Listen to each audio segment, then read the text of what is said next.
সিলেট সুনামগঞ্জের বন্যা পরিস্থিতির ভয়াবহ অবনতি, চরম দুর্ভোগে কয়েক লাখ মানুষ। চট্টগ্রামের পৃথক স্থানে পাহাড় ধসে নিহত 4। পদ্মা সেতুর জন্য ভিটে মাটি হারানো 3011টি পরিবারের সুখের ঠিকানা এখন 7 পুনর্বাসন কেন্দ্র। নতুন দিগন্ত উন্মোচনের আশায় রাজবাড়ীর মানুষ। খালেদা জিয়া মূর্খ প্রধানমন্ত্রী ছিলেন, তাই পদ্মা সেতু জোড়াতালি দিয়ে বানাতে হবে বলেছিলেন, জানিয়েছেন জাহাঙ্গীর কবির নানক।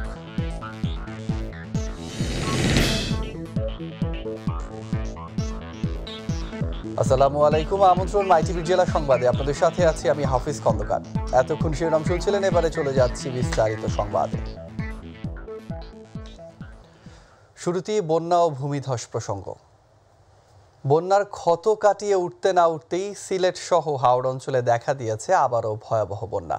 সিলেট ও সুনামগঞ্জের প্রায় সবকটি উপজেলা প্লাবিত হওয়ায় চরম দুর্ভোগে কয়েক লাখ মানুষ। এ অবস্থায় পানিবন্দীদের উদ্ধারে প্রশাসনের সঙ্গে মাঠে রয়েছেন সেনাবাহিনীর সদস্যরাও।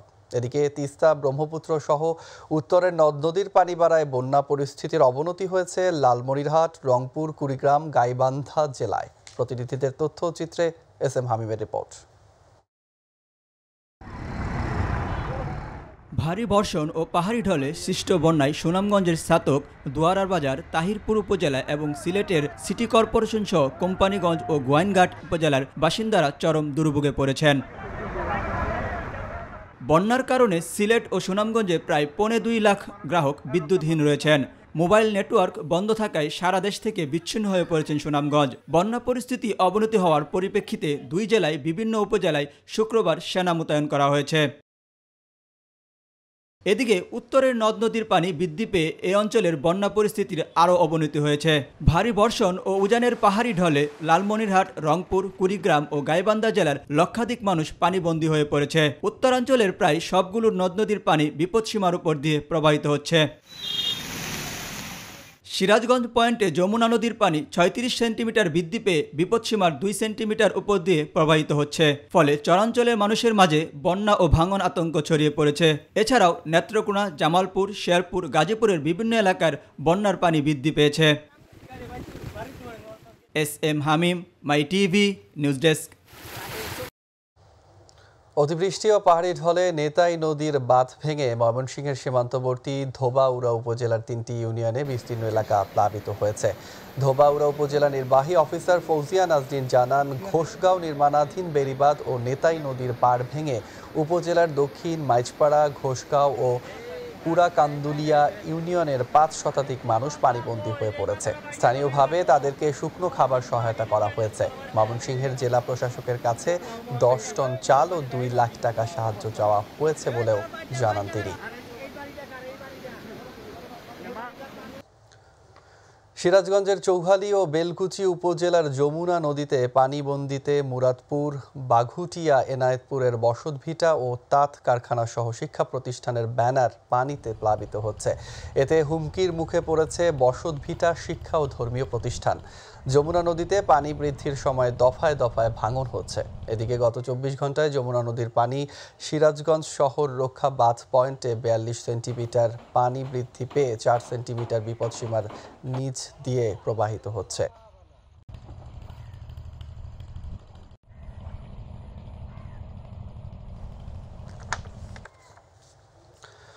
চট্টগ্রাম নগরীর আকবর শাহ থানাধীন এলাকায় পৃথক স্থানে পাহাড় ধসে 4 জনের মর্মান্তিক মৃত্যু হয়েছে। গতকাল নগরীর বরিশাল ঘোনা ও ফয়েজলেক লেক সিটি বিজয়নগর এলাকায় পাহাড় ধসের ঘটনা ঘটে। পাহাড় ধসে আহত হয়েছেন আরও 5 জন। তাদের চমেক হাসপাতালে ভর্তি করা হয়েছে। অন্যদিকে নিহতের মরদেহ ময়নাতদন্তের জন্য চট্টগ্রাম মেডিকেল কলেজ হাসপাতালের মর্গে রাখা হয়েছে বলে জানান চমেক পুলিশ ফাঁড়ির ইনচার্জ SI নুরুল আলম আশেক। বাঙালির দীর্ঘদিনের স্বপ্ন পদ্মা সেতু। তবে পদ্মা সেতু তৈরি করতে গিয়ে পদ্মার 2 পারে ভাঙা গড়ার খেলা কম হয়নি। উভয় পাড়ের স্থানীয় বাসিন্দাদের হারাতে হয়েছে বাপ দাদার ভিটে মাটি। ভিটেহারা মানুষগুলোকে 7টি পুনর্বাসন প্রকল্পের মাধ্যমে নতুন করে মাথা গোঁজা ঠাঁই করে দিয়েছেন শেখ হাসিনা। 3011টি পরিবারের সুখের ঠিকানা এখন এই পুনর্বাসন কেন্দ্রগুলো। রফিকুল ইসলামের ক্যামেরায় আরও জানাচ্ছেন রাকিব হাসান। প্রতীক্ষার অবসান ঘটিয়ে বর্ণাঢ্য আয়োজনের মধ্য দিয়ে আগামী 25 জুন উদ্বোধন হতে যাচ্ছে স্বপ্নের পদ্মা সেতু। পদ্মা সেতু বাঙালির সাহসিকতার এক উজ্জ্বল দৃষ্টান্ত। তবে এই দৃষ্টান্ত স্থাপন করতে গিয়ে নানা চ্যালেঞ্জ মোকাবেলা করতে হয়েছে বর্তমান সরকারকে। নিতে হয়েছে বেশ কিছু যুগান্তকারী পদক্ষেপের অনেকগুলো ছিল পদ্মা সেতুতে ক্ষতিগ্রস্ত হওয়া মানুষের কল্যাণে। সেতুর জাজিরা ও মাওয়া প্রান্তে 7টি পুনর্বাসন কেন্দ্রের মাধ্যমে স্থায়ীভাবে পুনর্বাসিত করা হয়েছে ক্ষতিগ্রস্তদের। সকল সুযোগ সুবিধাপ্রাপ্ত পুনর্বাসন কেন্দ্রগুলোতে মানুষ বসবাস করছেন গ্রাম্য পরিবেশে, শহুরে আবহাওয়া নিয়ে। ইনশাআল্লাহ এখানে খুব ভালো আছি, আমরা খুব ভালো আছি। হাসিনার প্রশংসা করি আমরা, আল্লাহ ওরা হায়াত দারাজ করুক। আরো বুঝলেন, আমাকেও যা দিছে অনেক কিছুই দিছে।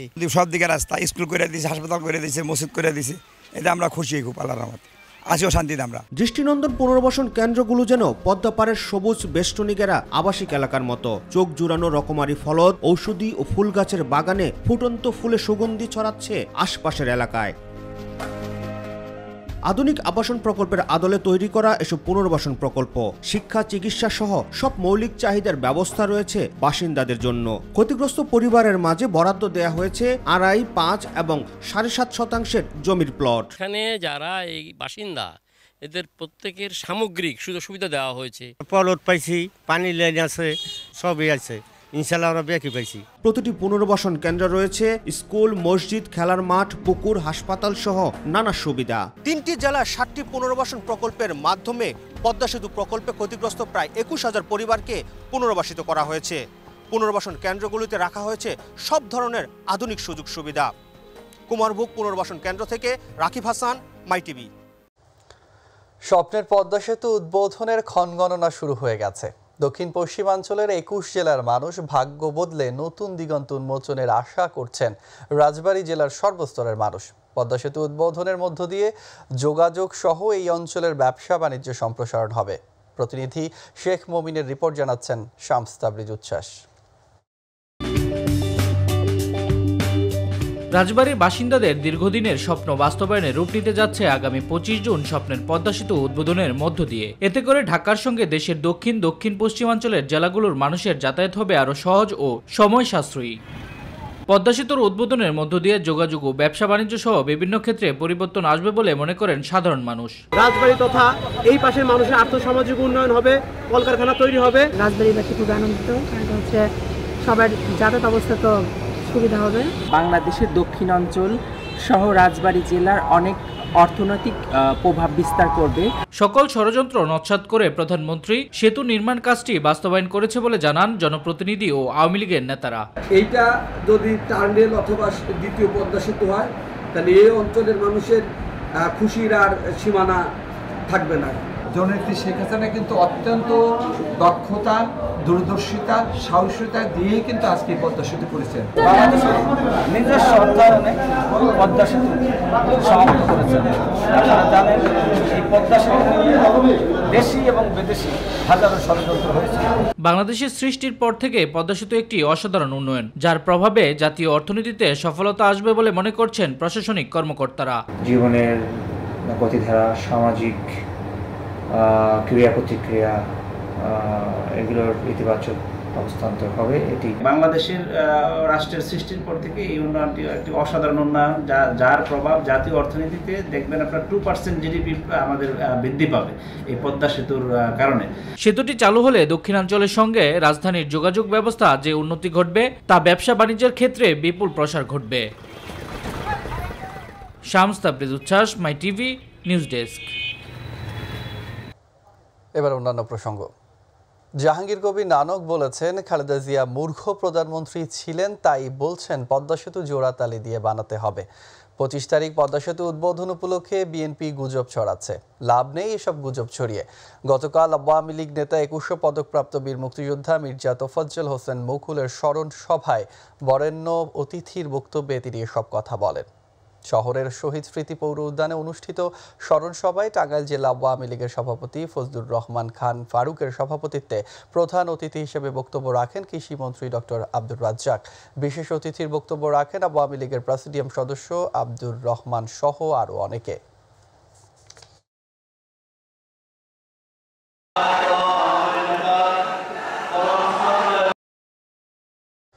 বাগেরহাটে এক আসনের সংসদ সদস্য শেখ হেলাল উদ্দিন বলেছেন, জাতির জনক বঙ্গবন্ধু শেখ মুজিবুর রহমান স্বপ্ন দেখতেন যমুনা সেতু হবে, পদ্মা সেতু হবে।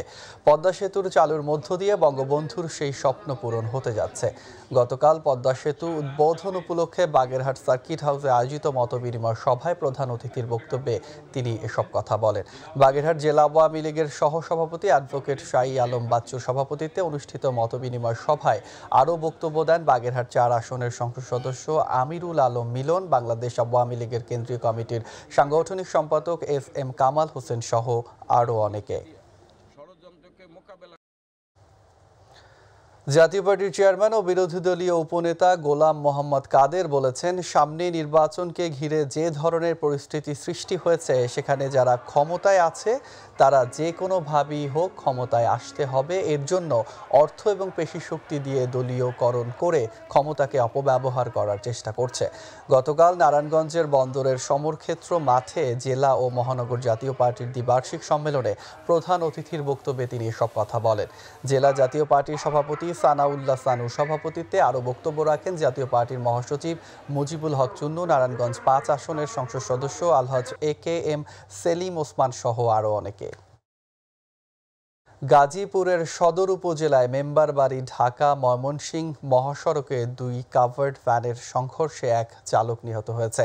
সকালে ঢাকা ময়মনসিংহ মহাসড়কের মেম্বার বাড়ি বাস স্ট্যান্ডে এই দুর্ঘটনা ঘটে। পুলিশ জানায়, ময়মনসিংহগামী একটি কাভার্ড ভ্যানের পেছনে ওপর দিকে একটি কাভার্ড ভ্যান ধাক্কা দেয়।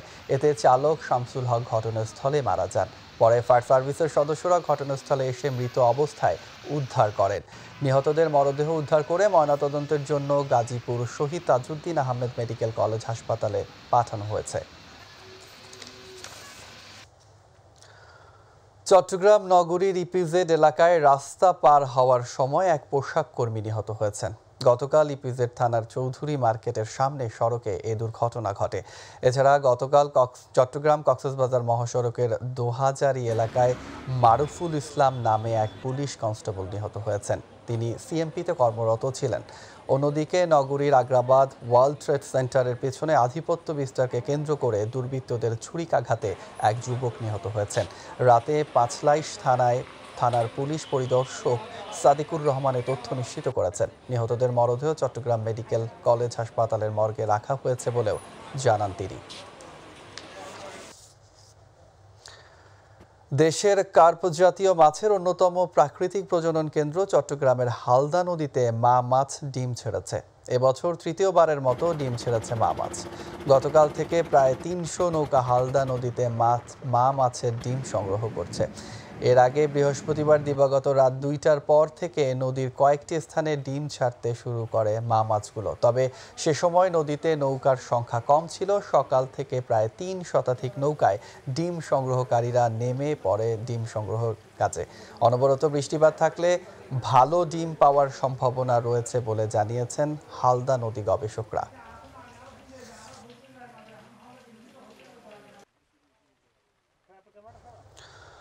ধর্ষণ করার অপরাধে দায়েরকৃত মামলার আসামি আসিফ হোসেনকে আটক করেছে র্যাব। গতকাল হাটহাজারী থানাধীন সরকার হাট এলাকায় অভিযান চালিয়ে ধর্ষক আসিফ হোসেনকে আটক করা হয়েছে। অন্যদিকে কুষ্টিয়ায় স্কুল ছাত্রকে প্রকাশ্যে কুপিয়ে জখম করায় আলোচিত ঘটনায় কিশোর গ্যাং লিডার সংগ্রামকে তার 2 সহযোগী সহ চট্টগ্রাম থেকে আটক করেছে র্যাবের আরেকটি অভিযানিক দল। আজ আটককৃত আসামিদের সংশ্লিষ্ট থানায় হস্তান্তর করা হয়েছে বলে জানান চট্টগ্রাম র্যাব 7-এর সিনিয়র সহকারী পরিচালক মোহাম্মদ নুরুল আফসার। বরিশাল সিটি কর্পোরেশনের মেয়র সৈনিয়াবাদ সাদিক আবদুল্লাহর উদ্যোগে জমকালো আয়োজনের মধ্য দিয়ে পালিত হয়েছে বঙ্গবন্ধু স্লোগান জয় বাংলা উৎসব। নগরীর বঙ্গবন্ধু বেলস পার্কে এ উপলক্ষে আলোচনা সভা ও কনসার্টের আয়োজন করা হয়। অনুষ্ঠানে অতিথি হিসেবে উপস্থিত ছিলেন প্রধানমন্ত্রীর বেসরকারি শিল্প ও বিনিয়োগ উপদেষ্টা সালমান এফ রহমান ও তথ্য প্রযুক্তি প্রতিমন্ত্রী জুনায়েদ আহমেদ পলক ও চেম্বার অব কমার্স পরিচালক মঈন আবদুল্লাহ।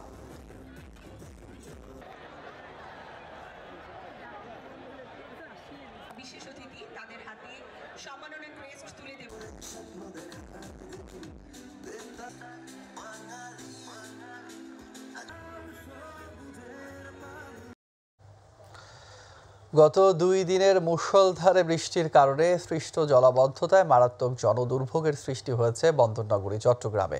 টানা বৃষ্টিপাতের কারণে নগরীর আগ্রাবাদ, মা ও শিশু হাসপাতাল, সাগরিকা, অলঙ্কার, হালিশহর সহ বিভিন্ন গুরুত্বপূর্ণ সড়ক পানিতে তলিয়ে গেছে।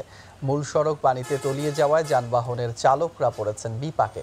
পানির কারণে সড়কে গাড়ির ইঞ্জিন বিকল হয়ে যাওয়ায় কোথাও কোথাও সৃষ্টি হয়েছে তীব্র যানজটের।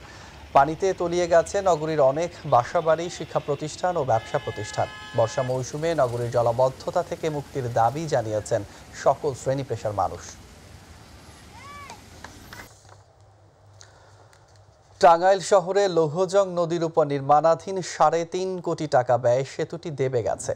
বৃহস্পতিবার টাঙ্গাইল শহরের বেরডোমা এলাকার লৌহজং নদীর উপর নির্মিত সেতুটি দেবে যায়। স্থানীয়রা অভিযোগ করে বলেন, ঠিকাদার ও পৌরসভার গাফিলতিতে সেতুটি নির্মাণ শেষ হওয়ার আগেই দেবে গেছে। এ ব্যাপারে জড়িতদের বিরুদ্ধে প্রয়োজনীয় ব্যবস্থা গ্রহণের দাবি তাদের।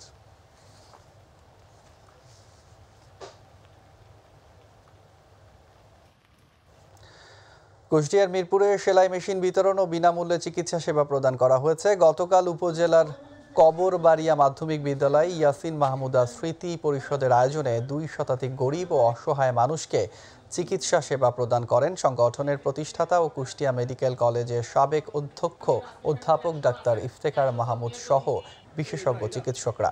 এ সময় সংগঠনের সাধারণ সম্পাদক মওদুদ আহমেদ রাজীব সহ অনেকেই উপস্থিত ছিলেন।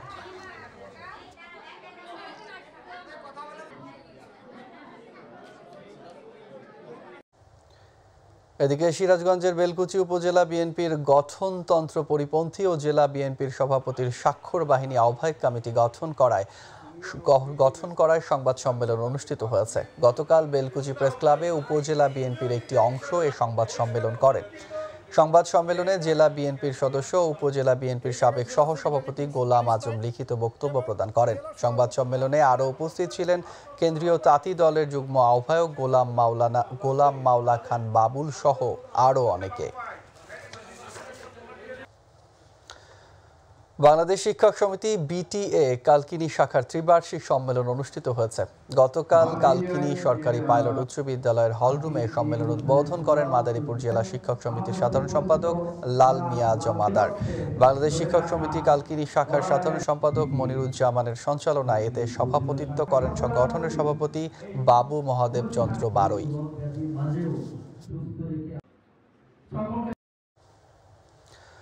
ফরিদপুরের চর ভদ্রাসন উপজেলা যুবলীগ সাধারণ সম্পাদক খোকন মোল্লার বিরুদ্ধে এক নারীকে মারধরের অভিযোগ উঠেছে।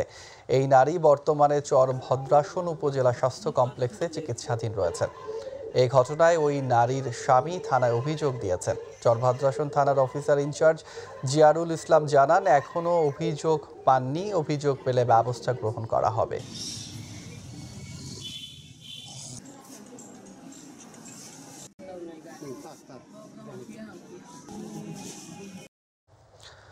খুলনায় আবারও পুলিশের বিরুদ্ধে ধর্ষণের অভিযোগ উঠেছে। মহানগরীর খানজাহান আলী থানার বাজার এলাকায় এক যুবতীকে বিয়ের প্রস্তাব দিয়ে ধর্ষণের অভিযোগে স্বদেশ বালা নামের এক পুলিশ কনস্টেবলকে গ্রেফতার করেছে পুলিশ। গতকাল তাকে গ্রেফতার করা হয়। পুলিশ জানায়, স্বদেশ বালা নিজেকে অবিবাহিত দাবি করে ভুক্তভোগী যুবতীর সঙ্গে দীর্ঘদিন ধরে প্রেম ও শারীরিক সম্পর্ক গড়ে তোলে। এক পর্যায়ে বিয়ের প্রস্তাব দিলে স্বদেশ বালা অস্বীকৃতি জানায়। নেত্রকোনার পূর্বধলা উপজেলার বৈরাটি ইউনিয়নের তেনুয়া গ্রামে এসপি কামাল হোসেন কর্তৃক ক্ষমতার অপব্যবহার করে ষড়যন্ত্রমূলক মিথ্যা মামলার প্রতিবাদে সংবাদ সম্মেলন অনুষ্ঠিত হয়েছে। গতকাল নেত্রকোনা জেলা প্রেস ক্লাবের সম্মেলন কক্ষে সংবাদ সম্মেলন করেন একই এলাকার সেনাবাহিনীর অবসরপ্রাপ্ত ওয়ারেন্ট অফিসার মুজিবুর রহমান বাচ্চু। এই ঘটনায় এসপি কামাল হোসেন মুঠোফোনে সাংবাদিকদের তার বিরুদ্ধে মিথ্যা ভিত্তিহীন এবং হেয় করার জন্য এই সংবাদ সম্মেলন বলে জানান তিনি। হযরত মুহাম্মদ সাল্লাল্লাহু আলাইহি সাল্লামকে অবমাননার বক্তব্যের প্রতিবাদে খুলনায় সমাবেশ ও বিক্ষোভ মিছিল অনুষ্ঠিত হয়েছে। গতকাল নগরীর নিউ মার্কেট সংলগ্ন বাইতুন নূর জামে মসজিদ চত্বরে খুলনা জেলা ইমাম পরিষদ সমাবেশে আয়োজন করে। সমাবেশে সভাপতিত্ব করেন জেলা ইমাম পরিষদের সভাপতি মাওলানা মোহাম্মদ সালেহ।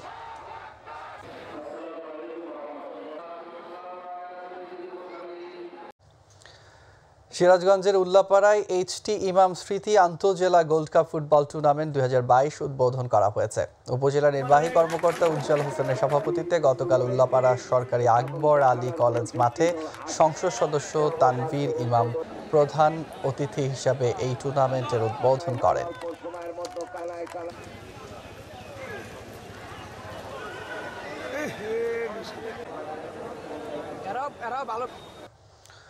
দর্শক, এরই সাথে শেষ করব সংবাদ। ধন্যবাদ সাথে থাকার জন্য। পরবর্তী সংবাদ দেখার আমন্ত্রণ জানিয়ে বিদায় নিচ্ছি। আল্লাহ হাফেজ।